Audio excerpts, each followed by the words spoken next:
Hello dear friends, welcome to knowledge review classes. आप सभी को बता दूं, एक नई वैकेंसी लेकर आया हूं जिसमें फिर मेरिट के बेसिस पर आपका चयन होगा। इसमें कोई एग्ज़ाम नहीं देना है, यानी नो एग्ज़ाम। ध्यान सुनिएगा, कोई एग्ज़ाम नहीं देना है। आपका चयन किस पर होगा? मेरिट के आधार पर।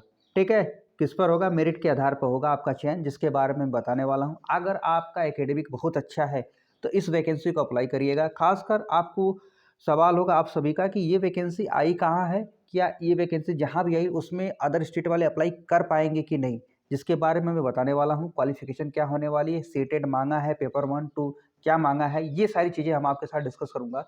उससे पहले मैं बता दूं कि जो लोग इस चैनल पर जुड़े हैं या फिर देख रहे हैं या फिर जुड़ने वाले हैं, इस पर सारी टीचर्स की जॉब को अपडेट करता हूँ, जो भी, चाहे वो गवर्नमेंट हो, प्राइवेट हो या फिर, ठीक है, संविदा हो। अभी हमने एक वैकेंसी कवर की जिसका नाम है कस्तूरबा गांधी बालिका विद्यालय 2024, जिसके बारे में मैंने काफ़ी डिटेल बताया है, जिस पर काफ़ी सारा प्यार मिला है दोस्तों का। तो आप उस वैकेंसी को भी देख लीजिएगा। वहाँ पर अगर आपके दोस्त रिश्तेदार कोई भी एलिजिबल हो तो उनको बता दीजिएगा। फॉर्म देख ले, कब वैकेंसी आती है, सब कुछ बताए। ठीक है, चलिए अब हम बात करने वाले हैं इस वैकेंसी के बारे में जो आई है नी मेरिट पर।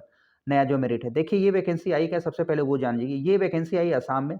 तो आसाम की वैकेंसी इतने सुनते ही बच्चे ये क्या करेंगे कि अरे आसाम की, उसमें हम एलिजिबल हो पाएंगे कि नहीं। देखिए भाई, वो ध्यान से सुनिएगा, मैं आपको बताने वाला हूँ कि आप एलिजिबल होंगे कि नहीं होंगे।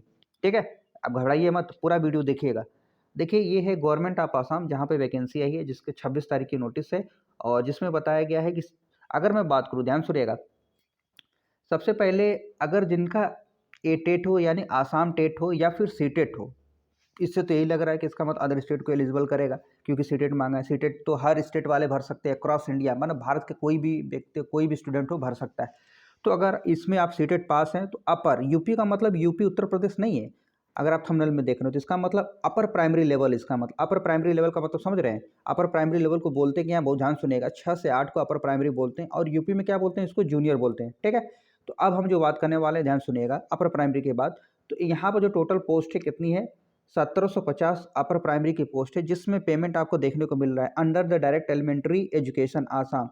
ठीक है, अब यहाँ पर आपका जो पेमेंट्स होगा 14,000 से स्टार्ट होगा, 70,000 तक जाए, प्लस ग्रेड पे होगा। उसके बाद अदर अलाउंस जो मिलेगा वो सब तो मिलेगा ही मिलेगा। अगर हम बात करते हैं, देखिए इसमें वैकेंसियाँ जो है डिस्ट्रिक्ट वाइज है, जिसके बारे में हम डिस्कस करेंगे, और ये भी डिस्कस करेंगे कि रिक्रूटमेंट्स ये अदर स्टेट वाले एलिजिबल होंगे क्या कि नहीं। सबसे पहले हम देखते हैं रिक्रूटमेंट की कंडीशन क्या है। एक एक चीज़ को वन बाई वन क्लियर करते चलेंगे, और हम भी ये भी देखेंगे कि बहुत सारे स्टूडेंट इसलिए वीडियो देख रहे हैं कि सर अदर स्टेट वाले एलिजिबल होंगे कि नहीं। देखिए उसको भी बताऊंगा।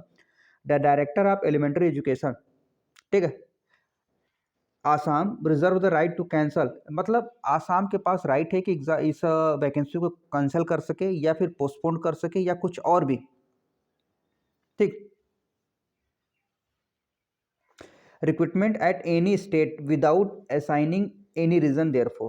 ठीक है, चलिए, अगर जो सीटेट या एटेट पास हैं, अगर अपर प्राइमरी की बात करूं, वे लोग एलिजिबल है अप्लाई करने के लिए अपर में। अगर लोअर प्राइमरी की बात करूं, जिसमें 5 से सॉरी 1 से 5 की बात किया जाए, जो उसको बोलते हैं प्राइमरी, उसमें भी आप एलिजिबल कर हो सकते हैं, सीटेट पेपर 1 क्वालिफाई है तो। ठीक है, अगले हम बात करें मेरिट लिस्ट। देखिए जो मेरिट लिस्ट बनेगी, देखिए मैंने क्या बताया, मेरिट के आधार पर चयन होगा, तो इसमें मेरिट लिस्ट बनेगी अलग अलग डिस्ट्रिक्ट की, कैटेगरी वाइज भी बनेगी। ठीक है, अलग अलग डिस्ट्रिक्ट की बनेगी, ये भी ध्यान सुनिएगा। अगली बात बोला गया, एक candidate must not be less than 18 साल से कम आपकी एज नहीं होनी चाहिए, और 40 साल से अधिक नहीं होनी चाहिए। अगर कोई सर्विस मैन है, एक्स सर्विस मैन, उसके लिए 42 साल, अगर 43 साल ओबीसी, एम ओबीसी, या 45 साल एससी एसटी, इन सभी के लिए एज रिलैक्सेशन दिया है, वो भी 1 जनवरी 2023 को एज क्राइटेरिया माना गया है, बहुत ध्यान सुनिएगा। ठीक है, अब हम बात करते हैं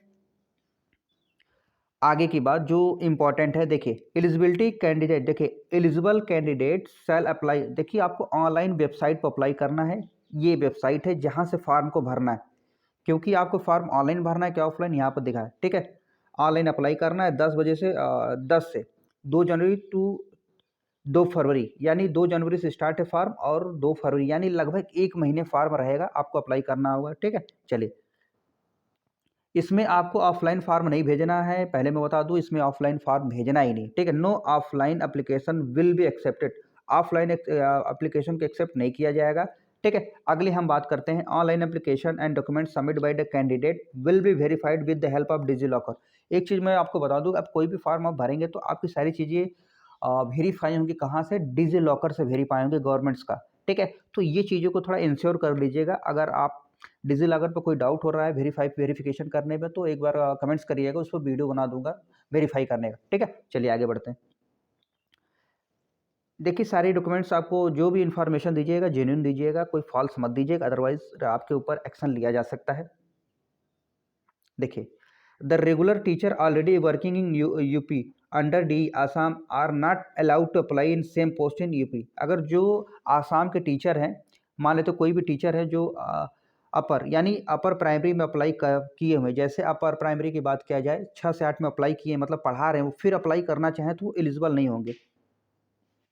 ठीक, आसाम में एलिजिबल नहीं होंगे जो लोग ऑलरेडी कर रहे हैं जॉब टीचिंग की। तो ठीक है, a candidate only apply in one post against one particular for UP. इनमें से किसी एक पोस्ट पर एक ही कैंडिडेट अप्लाई कर सकता है, किसी एक पोस्ट पर। ठीक है, ध्यान सुनिएगा। अब हम बात करते हैं क्वालिफिकेशन में क्या क्या होनी चाहिए। सबसे पहले देखिए, आपका जो कट ऑफ बनेगा, साथ साथ में क्वालिफिकेशन क्या मांगा है। देखिए, अपर प्राइमरी की बात किया जा रहा है, यानी 6 से 8 की बात किया जा रहा है। हाई स्कूल, ठीक है, हाई स्कूल और सीनियर सेकेंडरी की बात किया जा रहा है। यहाँ पर ध्यान सुनिएगा, जिसका 5% लिया जाएगा आपके, 5% marks secure in higher school और सीनियर। मान ले 5%, 60% आपका ग्रेजुएशन, मान ले 60% आपका 10 में है, तो 6 5 है 30, 3 यहाँ से लिया गया मार्क्स। ठीक है, और उसके बाद अगर 60% किस में है, 70% आपका पोस्ट इसमें क्या नाम, 12th में, तो 12th का 3%, 12th का 5% कितना होगा, 5 7 35, ठीक है, 3.5। ठीक, ऐसे ऐसे जोड़ा जाएगा। फिर 5% आपका लिया जाएगा, आपने अगर डिप्लोमा किया है या फिर आपने बैचलर डिग्री किया है एलिमेंट्री एजुकेशन से, बैचलर या फिर बीएड किया है, या फिर बैचलर ऑफ एलिमेंट्री किया है, या फिर 2 साल का डिप्लोमा किया है, इनमें से कोई चीज़ें उसका इसमें मेंशन किया गया है। ध्यान सुनिएगा, आप चाहे बीएड हो, चाहे बीएड स्पेशल हो, या फिर आप डीएलएड हो, इन सभी का मेंशन किया, उसका भी 5% लिया जाएगा मार्क्स का। जो मार्क्स है उसका, मान लिया आपने डीएलएड में ला दिया 90%, 90 का 5% 45, 4.5 ऐड किया जाएगा टोटल। ठीक है, उसके बाद हम बात करते हैं आपका, देखिए इसमें 80% मार्क्स सिक्योर करना होगा टीचर एलिजिबिलिटी टेस्ट में फॉर अपर प्राइमरी लेवल। 80%, समझ रहे, 80% अगर आपने स्कोर किया है तो ही आप एलिजिबल हो पाएंगे। इसका 80% लिया जाए। 80% मतलब मान ले कोई बच्चा 90%, देखिए भाई, अगर अदर स्टेट वाले हैं तो 90 नंबर लाएंगे, चाहे सीटेट पेपर 1 हो चाहे पेपर 2 हो, तो 90 नंबर में अगर हम बात करें 80, ठीक, 8 सते 56, 56 यहाँ से हो गया। ठीक, अब आगे हम बात करते हैं, 5 मार्क्स आपको मिलेंगे नॉन एसेंशियल, मान लें एनसीसी या कुछ इन सब का हो तो उसके लिए मिल जाएंगे। ये क्राइटेरिया है आपका सिलेक्शन का। अभी 100 मार्क्स हैं, ये 100 में से आपको जितना जितना ज़्यादा होगा, मान लेते हैं किसी का, देखिए हार्डली 50 आना बहुत मुश्किल हो जाता है कैंडिडेट का, क्योंकि 50 तक अगर एग्रीगेट निकालेंगे तो 50 आना मुश्किल हो जाता है। बहुत 45 46 48 पॉइंट तक जाते जाते जोर हो जाएगा बच्चों का, क्योंकि एकेडमिक का जोड़ना, और बहुत जिसका एकेडमिक हर हर 10th 12th graduation DElEd BEd सब में अगर जिसका 75 से ऊपर है तो उनका हो सकता है 50 से ऊपर चला जाए। ठीक है, चलिए आगे बात करें। अगर यही कंडीशन है सिलेक्शन का, बाकी ये चीज़ें आपको आप सामने दिखाएं तो दिख रहा है, ये सारी चीज़ें आप तो पढ़ ही लिए हैं। ठीक है, अगर हम बात करें, देखिए ये आपका फॉर्म है किसके लिए, ऑनलाइन एप्लीकेशन फॉर स्पेसमेंट फॉर ओनली कैंडिडेट, जो लोग क्या क्वालिफाई किए हैं, सीटेड और एटेड क्वालिफाई, उनके लिए ये है। ठीक, और इसमें ज़्यादा कुछ नहीं है, बाकी चीज़ें प्रोसेस दिया है, कैसे करना है, कैसे ऑर्डर करना है। यहाँ पर कहीं मेंशन तो नहीं किया है कि अदर स्टेट वाले अप्लाई नहीं कर सकते। एक बार आप इसके साइट पर जाके देख लीजिएगा। ठीक है, एक बार इसके साइट पर जाके देख लीजिएगा, ताकि आपको ये पता चल जाएगा कि अदर स्टेट वाले एलिजिबल हैं कि नहीं। ठीक है, क्योंकि जहाँ तक हम देख रहे हैं यहाँ पर कहीं मेंशन नहीं किया है कि अदर स्टेट वाले अप्लाई नहीं कर सकते। ठीक है, तो एक बार इसको आप अच्छे से पढ़ लीजिएगा जहाँ भी आपको लगे। ठीक है, तो उसके बाद समझ में आ जाएगा। तो हमारे हिसाब से तो कहीं मेंशन तो नहीं किया दिख रहा है मेरे को। तो आप अगर अप्लाई करना चाहें तो अप्लाई कर लीजिएगा, अदर स्टेट वाले बहुत ध्यान से सुनिएगा। अगर स्टेट वाले अगर अप्लाई करना चाहें तो अप्लाई कर लीजिएगा, इस पोस्ट को एक बार चेक कर लीजिएगा, क्योंकि जहाँ पे मैं देख रहा हूँ यहाँ पे कहीं मेंशन किया नहीं लग रहा है मेरे को। तो आप एक बार चेक कर लीजिएगा और कमेंट्स करके बता दीजिएगा अप्लाई करना है कि नहीं करना, ताकि और भी स्टूडेंट की हेल्प हो जाएगी। फिलहाल अगर आसाम के रहने वाले कैंडिडेट है वे लोग तो जरूर अप्लाई करिएगा, क्योंकि इतना अच्छा मौका आपको फिर दोबारा नहीं मिलेगा। मिलते हैं अगली वैकेंसी में एक नए टॉपिक के साथ। तब तक अपना ध्यान रखिए, स्वस्थ रहिए, मस्त रहिए। धन्यवाद। और वीडियो अच्छा लगे तो लाइक ज़रूर करिएगा, शेयर करिएगा, कमेंट्स करिएगा, आपको कोई डाउट हो या फिर कोई क्वेरी हो। धन्यवाद।